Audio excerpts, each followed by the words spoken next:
Continuando então meus pimpolhos do terceiro ano do ensino médio, do colégio Boa Ideia, aproveitando esse vídeo maravilhoso neste canal pessoal do professor Pedro, certo? De História e Filosofia de vocês. Temos agora um desdobramento do fim do Brasil holandês. Os holandeses pegaram as manhas de como administrar o empreendimento do açúcar, que era um negócio que dava muito lucro na época. Então, os Países Baixos começaram a desenvolver esse projeto colonizador a partir do açúcar em suas terras nas Antilhas, certo? E a partir da beterraba, a Holanda começou a produzir como produto final o açúcar, beleza? E esse açúcar holandês, feito com mais produtividade do que o do Brasil, virou um grande concorrente do Brasil, um grande concorrente do açúcar brasileiro. Isso vai começar a enfraquecer a produção do açúcar do Brasil, e enfraquecendo a produção do açúcar brasileiro, vai enfraquecer toda a colônia brasileira, certo? Visto que esse era o produto principal da América Portuguesa, beleza? Então, a crise do período do Brasil colônia açucareira se dá pela concorrência com o açúcar holandês, certo? O Brasil holandês é um desdobramento da União Ibérica e a crise do sistema colonial brasileiro embasado no açúcar é um desdobramento do fim do Brasil holandês, da experiência holandesa no Brasil. Deu para entender? Então, o sistema entra em crise, o Brasil entra em crise, a colônia entra em crise, certo? Lá, pelo fim do século XVII, século XVII, 1601, 1700, lá pelo fim do século XVII, o Brasil entra em crise. Nesse momento, certo, ao mesmo tempo se estava se dando a exploração de novos territórios, o crescimento do território brasileiro, e com esse crescimento do território brasileiro, finalmente a coroa portuguesa, os exploradores aqui vão encontrar o que a coroa portuguesa veio procurar no Brasil em 1500, lá no começo do século XVI. O que? Metais preciosos, especificamente o ouro. Foi encontrado nos entornos e dentro da capitania de São Vicente, certo? É uma região que tinha muitas minas de ouro, que depois vamos chamar então de Minas Gerais, certo? Gerais, muitas minas. Então vamos para as Minas Gerais, ficava dentro da província, não mais capitania, mas província, do que seria hoje o estado de São Paulo, que depois a coroa portuguesa vai dividir e vai ser Minas Gerais e São Paulo mais embaixo, certo? Uma província feita só para a exploração do ouro, administrada diretamente com o intuito principal de fazer isso, beleza? Então, é encontrado ouro nas Minas Gerais, sudeste brasileiro, Goiás, centro-oeste brasileiro, certo? No sul da Bahia, já pertinho do sudeste, é encontrado na Chapada Diamantina, o nome já diz tudo, diamantes e algumas outras pedras, certo? Que tem alguma preciosidade, dão lucro, certo? Então, começamos o que vai ser chamado de período do Brasil colônia aurífera, o período do ouro da colônia brasileira, em que o principal produto brasileiro era o ouro. Diferentemente da colônia açucareira, certo, que era um produto que tinha que ser cultivado, a colônia aurífera tinha uma diferença, que agora o produto não é cultivado, é um produto explorado, arrancado da terra, mas o empreendimento é mais fácil, mais barato, mais lucrativo até. Precisa de menos de sócios. O ouro no Brasil até era ser fácil de ser encontrado, que era um ouro de aluvião, que fica na beira dos rios, certo? Não está em grandes profundidades, é fácil de ser encontrado nas margens mesmo, na margem do solo, procurando. Então, uma grande quantidade de pessoas começou a viajar para as Minas Gerais, certo? Pessoas de todo o Brasil, e as pessoas começou a entrar em conflito com as pessoas que já moravam lá. As pessoas que já moravam lá exploravam ouro, e as pessoas de todo o país, então, especialmente do Nordeste do Brasil, vão para... esse nome não existia, era Norte, certo? Era Sul e Norte. Vão para lá e atrás do ouro também, certo, meus amores? E existem conflitos até entre os nativos do sul e os viajantes do norte que queriam explorar o ouro nas mesmas terras, certo? A galera do sudeste, vou chamar para facilitar nossa vida de paulistas, certo? Os paulistas, eles chamavam a galera que vinha de fora procurar o ouro que era deles. O ouro é meu, os caras estão vindo aqui de fora pegar nosso ouro. Sacanagem. Pô, mano, a porta, porteira, portão, pegaram nosso ouro. Chamavam eles de emboabas. Até mesmo portugueses vinham para o Brasil, certo? Até mesmo portugueses vinham para o Brasil atrás do sonho de enriquecer encontrando ouro, certo? Eles eram chamados de Renoás. Beleza, pessoal? A capital do Brasil, desde a metade do século XVII, já era Rio de Janeiro, certo? Não era Salvador, era Rio de Janeiro. E agora percebam que a colônia é estruturada a partir do Sudeste. O centro político e o centro econômico do Brasil vai para o Sudeste e de lá não saiu até hoje. Porque depois do ouro, vamos ter o ciclo do café, que vai ser o carro-chefe da economia brasileira. E depois do café, vamos ter a diversidade que temos hoje, certo? Mas ainda liderada pela região sudeste, que é o centro econômico do Brasil até hoje. Isso vai gerar o empobrecimento do Nordeste, o enfraquecimento econômico e enfraquecimento político da região nordestina, que vai ser deixada de ser administrada com mais qualidade, certo? Vai ser escanteada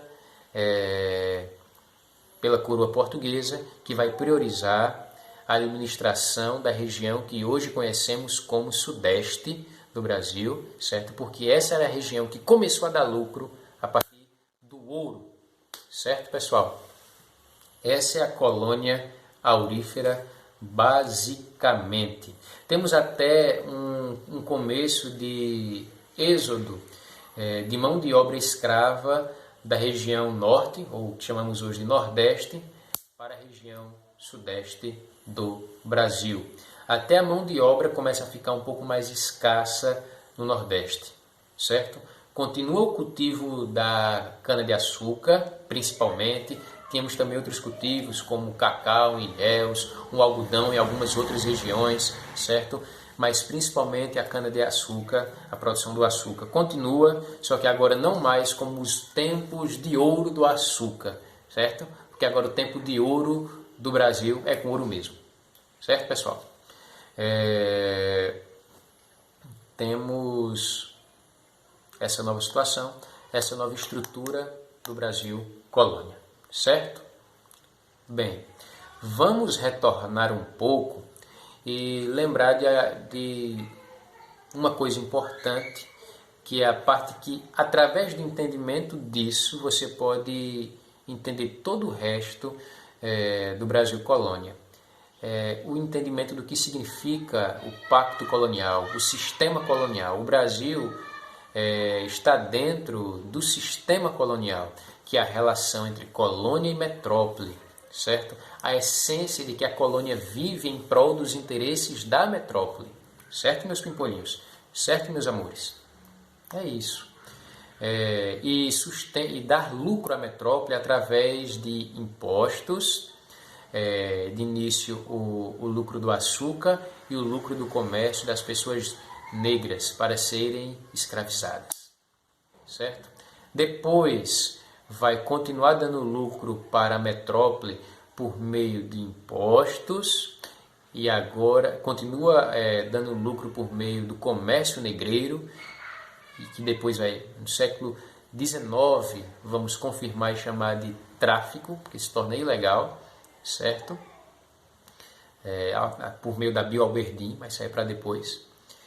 E o lucro principal através do ouro, certo, meus amores? Através disso aí, a estrutura da sociedade brasileira é formada. O Brasil é miscigenado, é a mistura de 3 grandes povos. Os povos indígenas, os vários povos europeus e os vários povos africanos que para cá vieram. Então, é a mistura de 3 grandes povos, mas não é a mistura de 3 povos. São uma dezena, uma centena de povos componentes desses 3 grandes povos, certo? Conforme o povo brasileiro. Apesar da palavra miscigenação remeter a uma ideia de unidade, nós percebemos que a formação do povo brasileiro é uma formação econômica e politicamente hierárquica. Não são os 3 em pé de igualdade, certo? Nessa formação, os brancos administram, comandam a economia e a política, certo? Esse é o papel dos brancos. Os negros estão abaixo, obedecendo, trabalhando, não de modo assalariado, mas como escravos, certo?